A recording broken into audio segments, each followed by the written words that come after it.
ఇక రహమత్ నగర్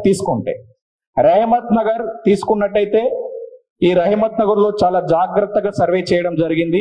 గత కొంతకాలంగా చాలా సీరియస్ గా గ్రౌండ్ వర్క్ చేసినప్పటికీ రహమత్ నగర్ లో కాంగ్రెస్ నవీన్ యాదవ్ కి 46.3 ఉంది, మాగంటి సునీతకు బీఆర్ఎస్ 39.6 ఉంది, దీపక్ రెడ్డి గారికి 13.9 సార్ 13.9. సో 6.7% కాంగ్రెస్ లీడ్ లో కనిపిస్తుంది ఇక్కడ రహమత్ నగర్ లో.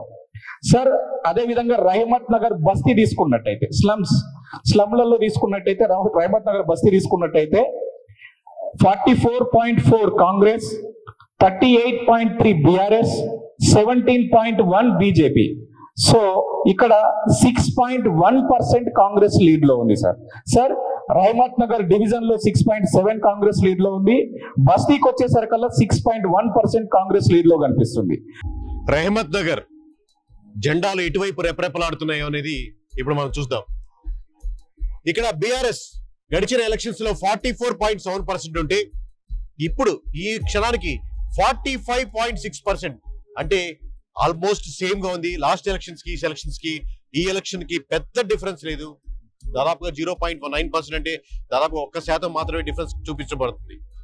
అదే కాంగ్రెస్ కి వచ్చే పనితే రహమత్ నగర్ లో 35.5% లాస్ట్ ఎలక్షన్స్ లో ఉంటే ఈ ఎలక్షన్స్ లో 51.1%, అంటే ఖచ్చితంగా 15.6% లాస్ట్ ఎలక్షన్స్ కంటే కూడా ఎక్కువ ఈసారి ఓటింగ్ పర్సెంటేజ్ ఇంక్రీజింగ్ కనపడుతుంది ఇక్కడ కాంగ్రెస్ కి. అలాగే బీజేపీకి వచ్చే పనితే ఇక్కడ లాస్ట్ ఎలక్షన్స్ లో 15.3% ఉంటే ఈ ఎలక్షన్స్ లో పూర్తిగా 3.3%, అంటే దాదాపుగా 12% గడిచిన ఎలక్షన్స్ కంటే పడిపోయి కేవలం ఇక్కడ 3.3% కంటే వచ్చింది రహమత్ నగర్ లో బీజేపీకి. సో ఓవరాల్ గా ఇప్పుడు రహమత్ నగర్ చూసుకుంటే బీఆర్ఎస్ కి 45.6%, అలాగే కాంగ్రెస్ కి 51.1% తో ఖచ్చితంగా రహమత్ నగర్ %% పైన నాకు వస్తుందని కాంగ్రెస్ కంఠాపదంగా క్లారిటీగా క్రిస్టల్ క్లియర్ గా ఇక్కడ చెప్పేదానికి అవకాశం ఉంది. ఓటింగ్ పర్సెంట్ లో రహమత్ నగర్ మోర్ దెన్ %% వస్తుందని, అలాగే బీజేపీకి ఇక్కడ కేవలం 3.3% వస్తుంది.